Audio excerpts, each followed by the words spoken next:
This is a 1986 Citroen CX-25, and it is, well, weird. That's by design, of course, because French cars from this era were very weird. I have received hundreds of requests over the years for me to review a French car on my channel, so today I'm going to do just that. Before I get started, big news, this CX is currently being auctioned live right now on Cars and Bids, which is my enthusiast car auction website. If you like weird cars, or you like French cars, or you just want to try something new, you're in luck, because this CX is located here in Maryland, fully legally imported to the United States, already here and titled here, and now you can buy it on Cars and Bids. So, once you've finished watching this video, click the link in the description below and you can go to the live auction for this Citroen where you can bid on it and buy it only on Cars and Bids. So let's talk Citroen CX. This was Citroen's flagship luxury car from the mid-1970s all the way throughout the 1980s, and in fact it was sold through 1991. A lot of people consider this the last true, real Citroen model before the brand was bought out by Peugeot, because it is the last distinctively weird Citroen model in many respects, which I'll show you. These cars were offered in many countries throughout the world, although only a small number of these were brought to the US back when they were new. Not very many came over, although since this car is now 25 years old, it is fully legal to import. Now under the hood, you have a 2.5-liter turbocharged four-cylinder. It makes about 170 horsepower, which frankly was a pretty big number for a European car of this time period. And there's a lot more, of course, and today I'll show you all of it. First, I'm going to take you on a tour of the CX and show you all of its interesting quirks and features. These strange quirks of a crazy French car from over 30 years ago. Then I will get it out on the road and drive it, which I'm very excited for, and then I'll give it a Doug score.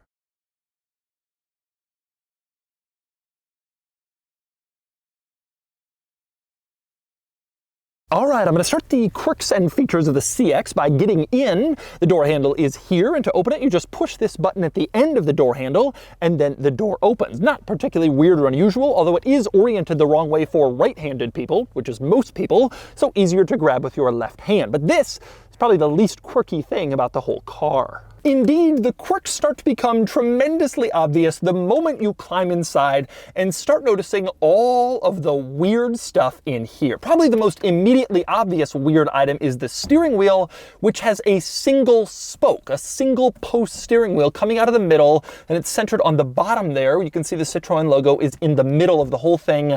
Very, very weird compared to basically every other car's steering wheel. Now, there are a couple of benefits to the single post steering wheel. For one thing, great visibility to the gauges. You don't have to look through your steering wheel, and it's kind of a narrow opening to try to read your speed or your engine speed or your oil temperature, pressure, whatever. That's easier to do with the single post wheel. It's also pretty easy to move this thing. You just grab the post and kind of move it around. You don't have to worry about contending with the other spokes. But the weirdest part about the steering wheel is not this single spoke, which sounds strange, but it isn't. Instead, it's how it operates. You drive this car, you turn the wheel, and then it is designed to center itself immediately once you let go. Meaning, no matter how far you've turned it, the second you pull your hand off, it goes right back to going straight. Now, this is strange when you're driving because you're typically used to just kind of pointing the wheel in a direction, and then naturally it sort of straightens itself out as the car moves. Not here. In this car, you have to keep your hands in the wheel turned where you want it to go, or else it immediately straightens out, which is one of the strangest, craziest quirks if you're not used to it. I think you would get used to it over time, but when you initially drive the car, it's very weird how it straightens out basically every time you let off the wheel. Very odd. But anyway, other interesting quirks in this vicinity. Now, the problem with doing a single post steering wheel like this is there's no real steering column in the center where you can mount your stalks for your turn signals, your headlights, your windshield wipers, so all of that stuff is on the dash dashboard around the gauge cluster, your turn signals are here on this little switch. You press to the left to put on the left turn signal, and you press to the right to put on the right turn signal, and they don't cancel. Because in a normal car, the steering wheel going back center clicks the steering column mounted turn signal stalk, and that cancels the signals. This car doesn't have that, so you have to remember to turn off the turn signal every time you put it on. The headlights are also in this little panel off to the left of the steering wheel. This switch on the bottom turns on and off the headlights. You can see 0 or the parking light or the headlights. And when you turn on the headlights with the car off, it makes a crazy warning chime. Take a listen.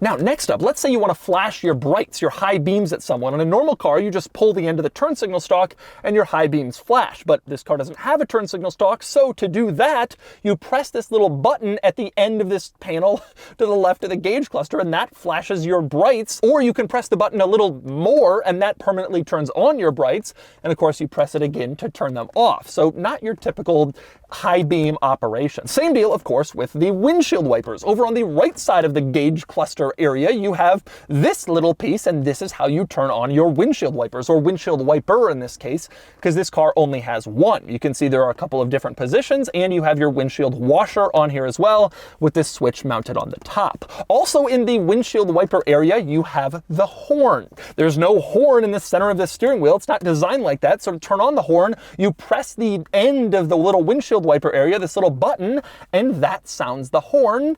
And of course, the horn in this car sounds bizarre. Take a listen.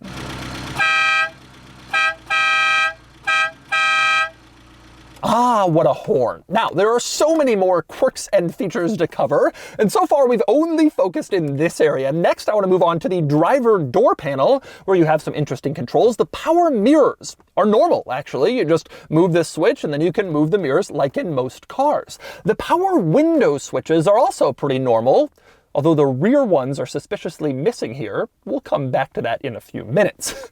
But there is a very strange control on the driver's door panel, and that would be the latch to get out. It is not a typical door latch. Instead, it's like a gun trigger. You put your hand here around the door pull, and then you use your index finger to open the door with this like gun trigger looking latch, and that's how you get out of the car. All 4 doors have this like trigger designed latch to get out. It is very strange. Never seen that on any other car. Certainly a weird operation. Also a little bit weird is the door lock, which is this. To lock or unlock the door, you twist this circle. Looks like a climate control for fan speed or temperature.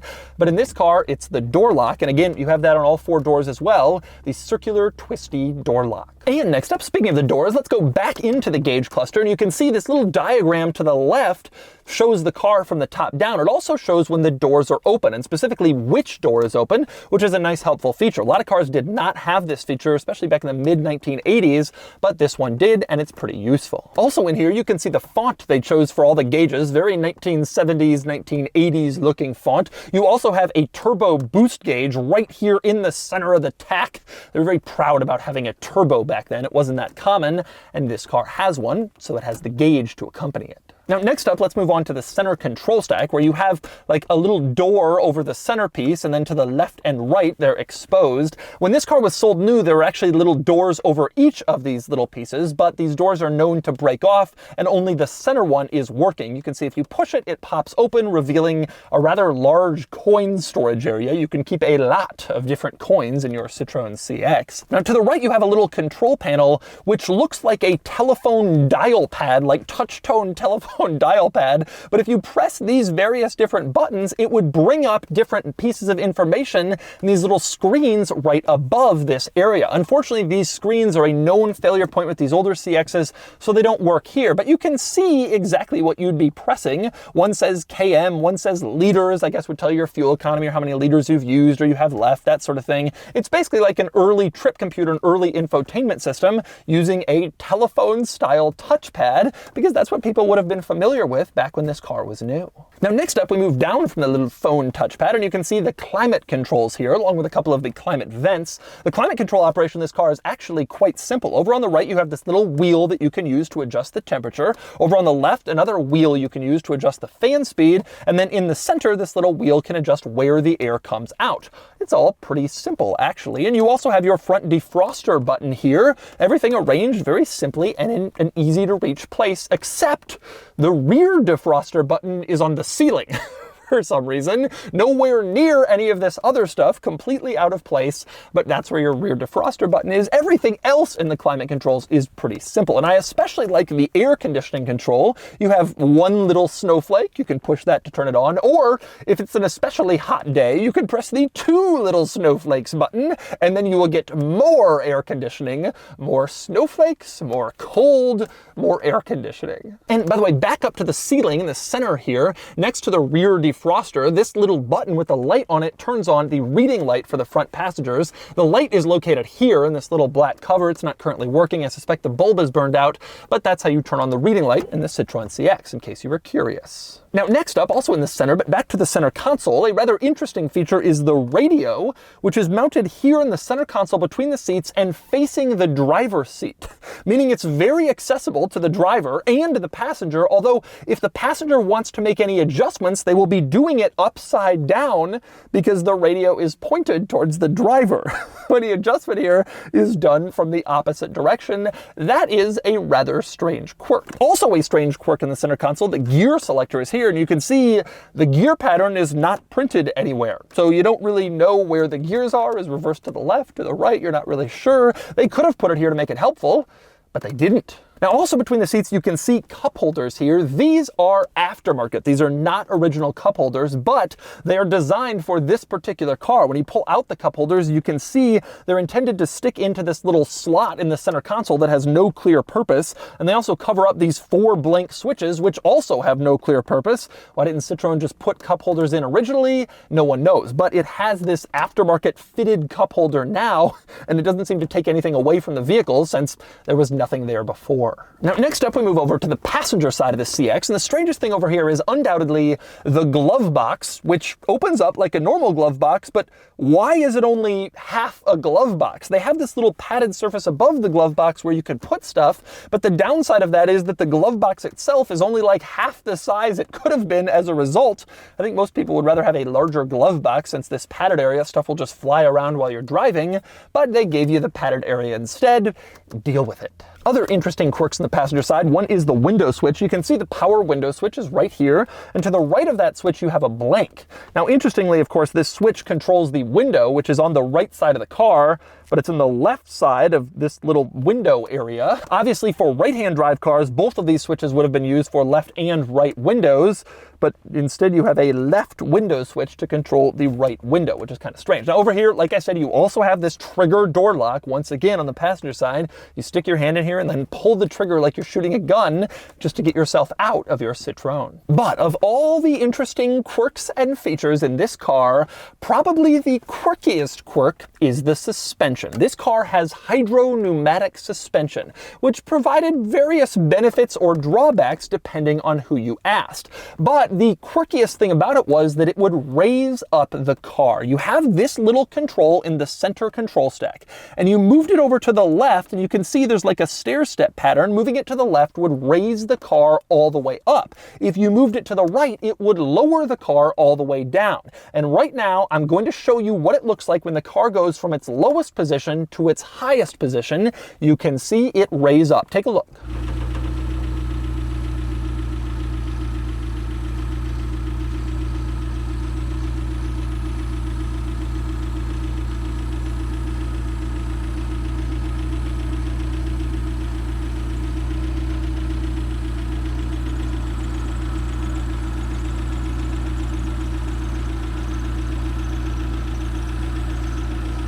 Now, like I mentioned, the suspension had benefits and drawbacks. The biggest benefit was probably ride comfort. I'm not going to get into the mechanics of how hydropneumatic suspension works, but it was carefully designed so that when you go over bumps, you don't really feel all that much of the bump. And you can see from just a second ago, it has a lot of suspension travel. So the wheels have a long way to go before they start really affecting the body and the ride in the car. After World War II in France, it's said that the roads were pretty bad, and so Citroën decided to start developing and perfecting this suspension technology in order to make the cars feel more comfortable and more compliant over the bad roads. But there are other benefits to the hydropneumatic suspension. One is ground clearance. As you can see, this car can go from being very low, ease of entry and exit, good low aerodynamics for speed, to being all the way high, as you saw before, has like SUV style ground clearance. So if you're going over a field, you can be able to do that. Not too many cars did that at the time, even though adjustable suspension has become more common.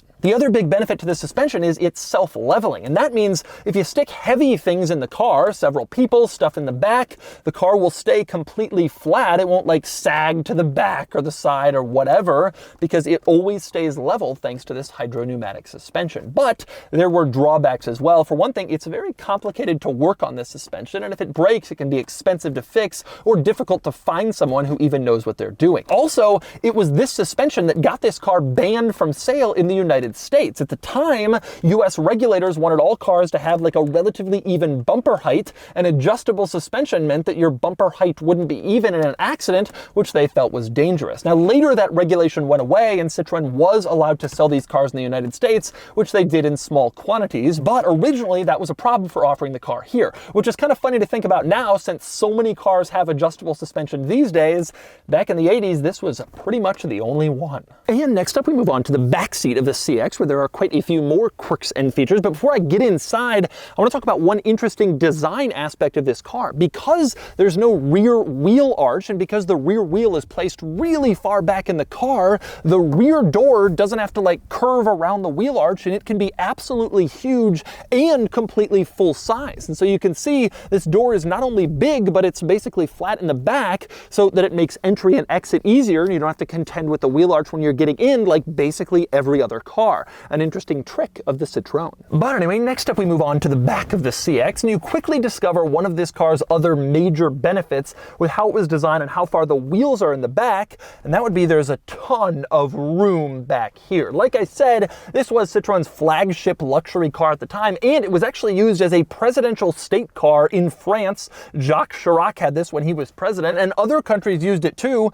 to transport their head of state. It was a very comfortable, very roomy car, so it made sense for that purpose. So comfortable and roomy, in fact, that it has little footrests in these pockets behind the front seats. You can pull out the footrest and then place your feet on it if you want your feet to be in a slightly different position than they would have been without your footrest. That is luxury. And there are many more rear seat luxury quirks than just that. For one thing, a cigarette lighter and an ashtray in both rear doors, over on the left side and over on the right side, so that rear passengers didn't have to possibly inconvenience themselves by sharing the same cigarette lighter. They could both light up their cigarettes separately. It was Europe in the 1980s after all, and a lot of people were smoking. Another interesting quirk back here, the power window switches. I mentioned earlier I would come back to those rear power windows. It's not too weird on the door panel. You can see there's an individual switch and it rolls down the rear window. Seems pretty standard, but you also have rear power window switches located here at the very back of the front center console, and you press those and it also rolls down the rear window. Now those switches are there so that the front passengers had access to roll down the rear windows, but the rear passengers also have that access with those switches, so if you're a rear passenger, you can just choose where and how you want to roll down your back window, with the switch on your door panel or with the switch in the center. They really didn't have to put those front rear window switches so far back since rear passengers had their own switch, but they did it anyway because they're weird and quirky. That is further proven by some other interesting quirks back here. For instance, the sun visor coming down from the ceiling for the side window. You fold down this sun visor and it shields you a little bit from the sun. Obviously, these days luxury cars have sunshades that whir automatically into place, but this was an early attempt at a sunshade, a sun visor for the rear passengers and the side windows. And speaking of sunshades, how about behind the seats where you have This little sunshade you can lift up and pull into place and then clip it to this part right above the rear window, and then you have a rear sunshade in this car as well. Again, not as good as modern cars with their power-operated rear sunshade, but it had something. And these were individual rear sunshades, meaning that both rear passengers could choose whether or not they wanted their sunshade in place. You had two separate ones for the two separate seats back here. A very interesting and luxurious quirk. And next up we move under the hood, where you have, of course, the engine. In this car, it was a turbo 4-cylinder with about 170 horsepower. Not a huge number, especially for the flagship luxury sedan, but a lot of non-performance cars in Europe back in the 70s and 80s didn't really have all that much power, and it was considered totally sufficient for the day. Now you can see the engine is mounted pretty far up in the engine bay, which isn't really what you want, all that weight hanging out over the front wheels, but it was important that they put the engine up there because they had to make room for the spare tire. Always a fantastic placement of the spare tire, sharing the engine bay with the hot engine, where you will burn yourself if you try to get the spare tire out and touch the wrong thing accidentally. Never really loved to see a spare tire there, but that was where they had room to put it in the CX, so you have the engine and the spare tire in the engine bay. One thing I love under here, you can see it says turbo in metal right on the engine. They were very proud of the fact that this was a turbocharged car. Like I said, a lot of cars in this era were not turbocharged except for some serious performance cars, but this thing was, and they wanted to make sure that you knew it. In fact, the badging in general is kind of funny in this car. You also have turbo on the front fender to make it very clear that it's a turbo, but it's also a luxury car, and so it says prestige in beautiful cursive on one of the rear pillars. So turbo, but also prestige. And then in the back, it just says everything. You have this giant black badge that specifically tells you everything you need to know about the car, then another black badge that tells you it's a Citroën, and then finally another black badge that tells you it has ABS. It really wanted you to know every possible thing about the car with the badging on the rear. So kind of some strange badging decisions here, but that's what they did. But probably my favorite piece of badging is on the top of the hood. You have this hood bulge, as you can see, and then a T right at the front of it, sort of stylized, looks almost like a Ford Thunderbird T, but that too was intended to remind you that this was a turbo and not just a regular Citroen CX, a turbo with all of 170 horsepower, pretty strong. And next up, since I'm outside the CX, let's talk about probably its most distinctive feature of all, except for maybe the suspension, and that would be its design. It has a very distinctive design, and probably the most distinctive elements are here in the back, where you have this teardrop shape coming down to the rear of the car, and you have no rear wheel arch. It's covered up, which certainly gives this car a very specific appearance. You know what you're looking at when you see that teardrop shape and the covered up rear arch. It's definitely a Citroën. In fact, they use this design philosophy for many years on many different vehicles. The teardrop shape was totally crazy at the time, although now it's become pretty common on electric cars because of the drag coefficient and the benefits for aerodynamics.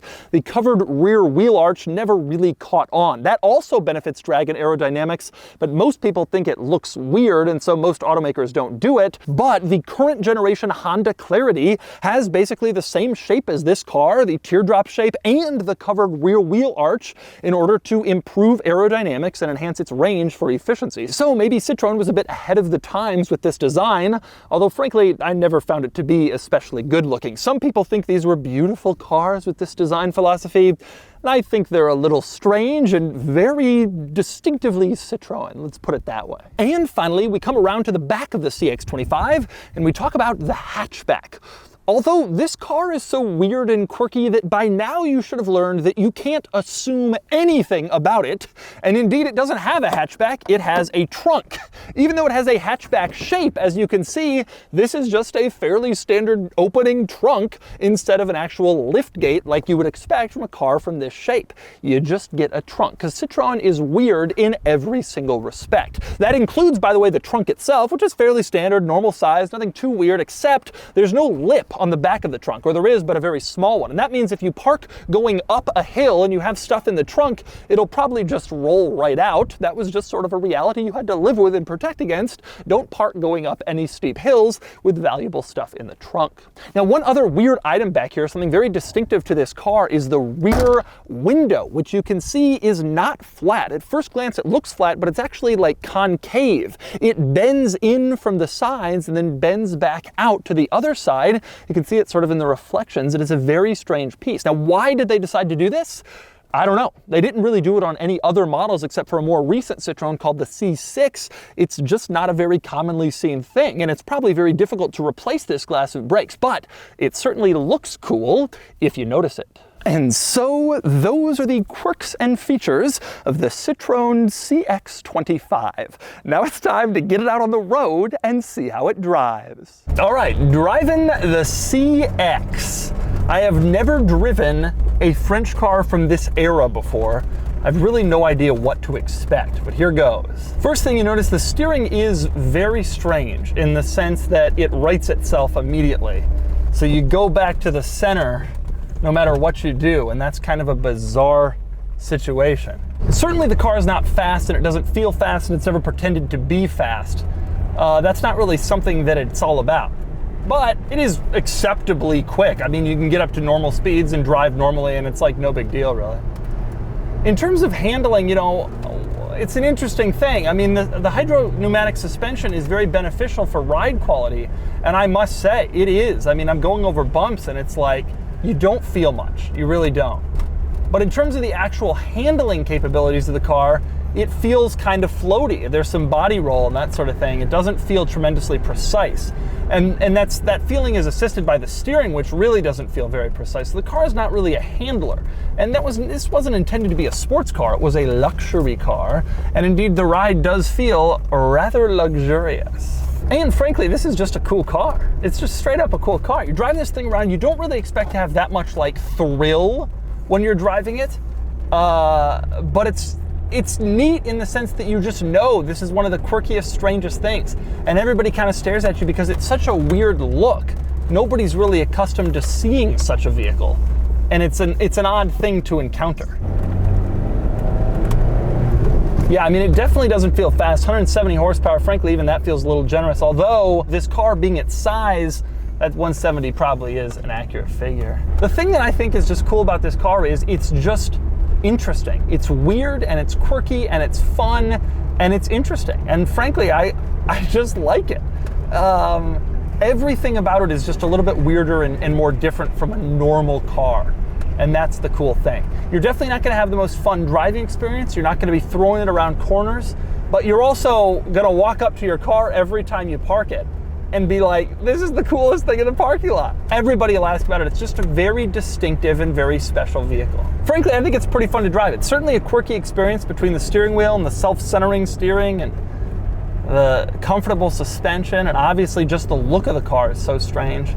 If you're sitting in back, you get those nice luxury seats. It'd be a nice car for transporting people. I think the real fun of it though is in the fact that nobody knows what it is, nobody sees it, nobody's driven it before, and you have all these weird features and things that it has that are just so strange. And that makes the experience like especially interesting and exciting. And I think it's cool. As someone who likes quirky and weird cars, I think that makes it a pretty cool, quirky and weird car. And so that's the Citroen CX. This car is weird. It is so weird and bizarre and strange, but as someone who loves weird cars, it is weird in all the right ways. I am thrilled that I had the chance to spend the day with this car and show you all of its weirdness and its interesting quirks and features. And if you want to experience all this stuff for yourself, you can buy this car on Cars and Bids. Anyway, now it's time to give the CX a DOUGSCORE.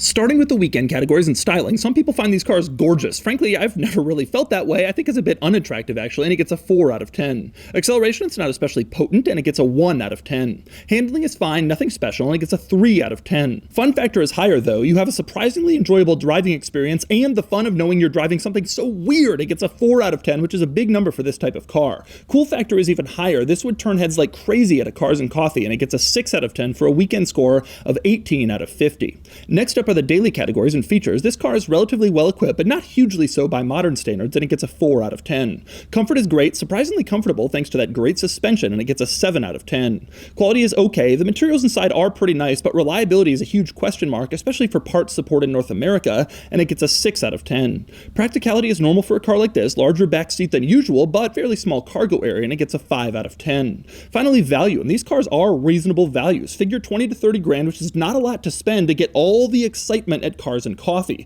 The real problem here would be reliability, or at least for me, you'd have some fear of breaking down and trouble finding a fix. It gets a 6 out of 10 for a total daily score of 28 out of 50. Added up, and the DOUGSCORE is 46 out of 100, which places it here against some other slightly relevant cars, although nothing really comes close to rivaling this thing. The CX is great, weird, quirky, cool, and special, and it was so fun to check out this car. You know what you're looking at when you see the teardrop shape and the no rear arch. It's definitely a... Okay.